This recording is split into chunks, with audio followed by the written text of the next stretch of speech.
Sophia কুরেশিকে BJP বলছে যে জঙ্গিদের বোন। ভূমিকা সিং যেমন আমার বোন, সোফিয়া কুরেশিও তেমন আমার বোন, আমাদের বোন, সুতরাং ভারতবাসীর বোন, যারা আমাদের গর্ব। ভারতের সেনারা লড়াই করছেন, সংগ্রাম করছেন ভারতের পক্ষে, আর নরেন্দ্র মোদীর ছবি নিয়ে বিজেপির লোকেরা গলিতে গলিতে মিটিং করে বেড়াচ্ছেন। আসলে যেই আরএসএসের সদর দপ্তরে এতদিন পর্যন্ত জাতীয় পতাকা উঠত না, যেই আরএসএস 1947 সালের স্বাধীনতাকে স্বাধীনতা বলে মান্যতা দেয় না, সেই আর যাই হোক, সেই আরএসএস বিজেপির কাছ থেকে অন্তত দেশপ্রেমটা শিখবো না।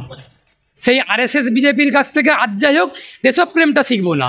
আমার ভূমিকা সিং থেকে শুরু করে সোফিয়া কুরেশি থেকে শুরু করে ওরা আমাদের দেশের সম্পদ, আমাদের দেশের রত্ন। ভারতের সেনারা দেশের গর্ব, আর নরেন্দ্র মোদী দেশের লজ্জা, অমিত শাহ দেশের লজ্জা, শুভেন্দু অধিকারী, গরুখেকো শুভেন্দু অধিকারী দেশের লজ্জা। যারা সেনাদেরকে নিয়ে রাজনীতি করে, যেই নরেন্দ্র মোদী, অমিত শাহরা, তারা আমাদের দেশের লজ্জা।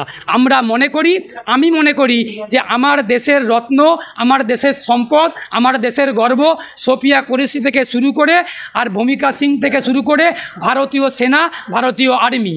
আর এই দেশপ্রেমিক যারা দেশপ্রেম করছে, ভুয়ো দেশপ্রেম, ওই দাঙ্গাবাজদের কাছ থেকে আর যাই হোক দেশপ্রেমটা শিখবো না। আমার দেশের নাগরিকরা যারা যুদ্ধ চাইছেন, তারা যুদ্ধ চাইতেই পারেন।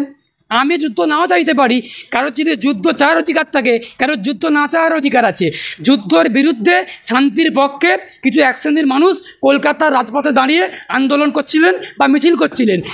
ওইখানে দাঙ্গাবাজ, সজল ঘোষ থেকে শুরু করে বিজেপির কিছু গুন্ডারা, দেশদ্রোহী বিজেপির গুন্ডারা, যারা দেশপ্রেম মুখে আওড়ায় আর ভেতরে দেশপ্রেমী দেখায় আর ভেতরে দেশদ্রোহী, তারা হামলা করেছেন। সুতরাং এই বিজেপিগুলোকে বেছে বেছে এদের মুখে কালি মাখিয়ে বাংলা থেকে তাড়াতে হবে, তবে দেশ বাংলা শান্তি থাকবে। তার কারণ এই বিজেপিরা আসলে দেশের শত্রু, বাংলার শত্রু, সংবিধানের শত্রু।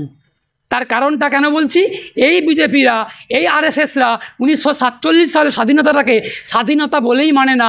আরএসএস সদর দপ্তর নাগপুরেতে জাতীয় পতাকায় উঠতো না।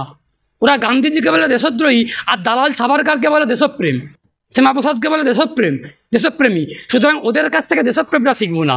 ওরা যেমন দাঙ্গাবাজ, ওরা বিদ্বেষের চাষ করে, আমরা শান্তির চাষ করব। ওরা বিদ্বেষের বাতাবরণ তৈরি করবে, আমরা শান্তির হাওয়া ছড়িয়ে দেব। এটাই আমাদের কৌশল, এটাই আমাদের বার্তা ভারতবাসী হিসেবে।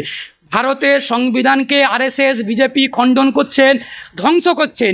যারা যুদ্ধ চাইছেন, আবারও বলছি, যুদ্ধ চাইতেই পারেন। আবার যারা যুদ্ধ চাইছেন না, তাদের যুদ্ধ না চাওয়ার অধিকার আছে। শান্তির পক্ষে মিছিল করতে গিয়ে আক্রান্ত হতে হবে? এ কোন ভারতে বসবাস করছি আমরা? এটা কোন ভারত? পাকিস্তানিরা দেখে আনন্দ পাচ্ছেন আমাদের পরিস্থিতি দেখে। এই যে আমার দেশের নাগরিককেই বিজেপিরা আক্রমণ করছে, পাকিস্তানিরা দেশে হাসছে। যেই পাকিস্তান ছেঁচড়া, বেহায়া, দোকান কাটা, যার কান নেই, যে নির্লজ্জ পাকিস্তান, তারা দেশে দেখে আনন্দ পাচ্ছেন। কেন আনন্দ পাচ্ছেন? ভারতবর্ষের মধ্যে ভারতবাসীকে আক্রমণ করছেন, এই জন্য দেখে পাকিস্তানিরা আনন্দ পাচ্ছেন। আমরা বলছি, ভারতের সেনারা দোকান কাটা, ছেঁচড়া, দুর্বল, নির্লজ্জ পাকিস্তানকে শাস্তি দেবেন। আমার ভারতের সেনারা গর্বের সঙ্গে লড়াই করবেন। আমার দেশের সেনারা রাত্রি জাগলেন, আমার দেশের সেনারা পাকিস্তানকে মানলেন, আর পাকিস্তানের হামলাতে আমাদের সেনারা আক্রমণ হলেন, আমার দেশের সেনারা মরলেন, আমার দেশের সেনারা মারলেন, আমার দেশের সেনারা রাত্রি জাগলেন।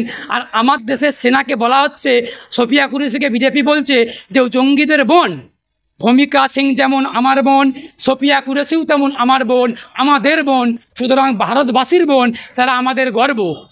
ভারতের সেনারা লড়াই করছেন, সংগ্রাম করছেন ভারতের পক্ষে, আর নরেন্দ্র মোদীর ছবি নিয়ে বিজেপির লোকেরা গলিতে গলিতে মিটিং করে বেড়াচ্ছেন। এখানে সোফিয়া কুরেশি সংবিধানের যে সেকুলারিজম, বৈচিত্র্য, তিনি বলেছেন যে ভারতের সেনা ভারতবর্ষের সংবিধানের যে কনসেপ্ট, ভারতবর্ষের যে কনসেপ্ট, সেটাকে অ্যাবজর্ব করে এবং সব থেকে নিদর্শন ভারতের সেনা। আমি তো এই কারণেই কি বিজেপির এই ডাক? আমি তো আগেই বললাম যে সংবিধানকে বিজেপি পুরো আমলে গিয়ে হত্যা করার চেষ্টা করছেন।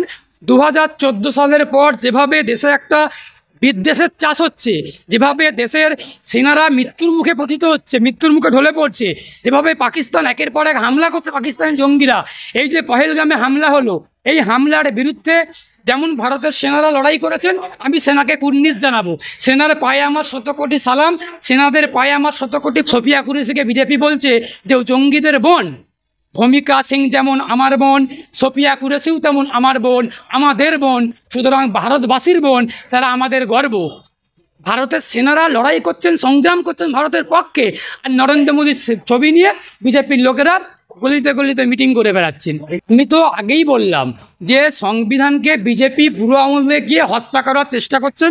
2014 সালের পর যেভাবে দেশে একটা বিদ্বেষের চাষ হচ্ছে, যেভাবে দেশের সেনারা মৃত্যুর মুখে পতিত হচ্ছে, মৃত্যুর মুখে ঢলে পড়ছে, যেভাবে পাকিস্তান একের পর এক হামলা করছে, পাকিস্তানের জঙ্গিরা, এই যে পহেলগামে হামলা হলো, এই হামলার বিরুদ্ধে যেমন ভারতের সেনারা লড়াই করেছেন, আমি সেনাকে কুর্নিশ জানাবো।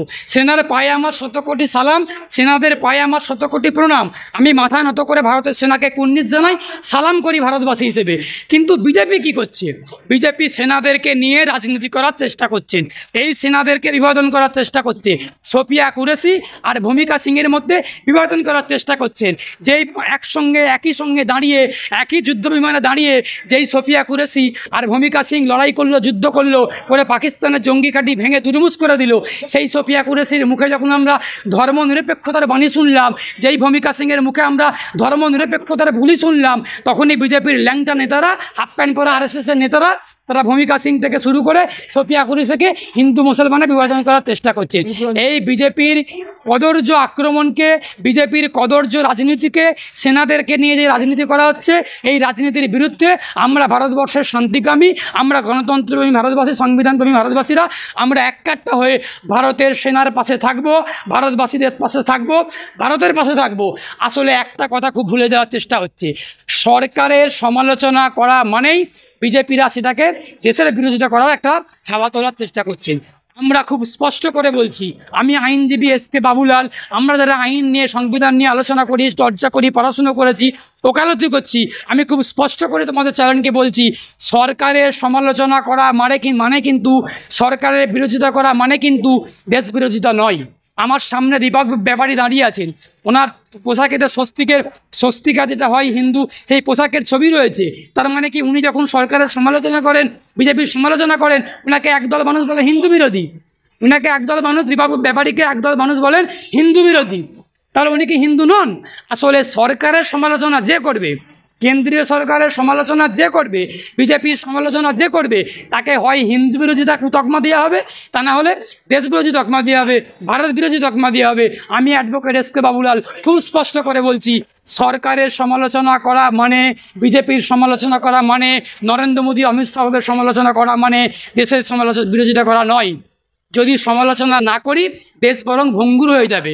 সরকারের সমালোচনা করলেই দেশ পরিপূর্ণ হবে, দেশ আরও এগিয়ে যাবে। গণতন্ত্রের প্রথম শব্দ হচ্ছে সমালোচনা। মানুষ যেমন গণতন্ত্রের শেষ কথা বলে, বিচার ব্যবস্থা যেমন গণতন্ত্রের একটা অঙ্গ, সংবাদ মাধ্যম যেমন অঙ্গ, বাক স্বাধীনতাও একটা অঙ্গ। মানুষ যদি সমালোচনা না করতে পারে, মানুষ যদি বিরোধিতা না করতে পারে, তাহলে বিরোধী দলনেতার পোস্টটাকেই তুলে দেওয়া উচিত। রাহুল গান্ধী, শুভেন্দু অধিকারীদের থেকে কোনো লাভ নেই। বিরোধিতা করলেই তো দেশের তকমা দিচ্ছে বিজেপিরা।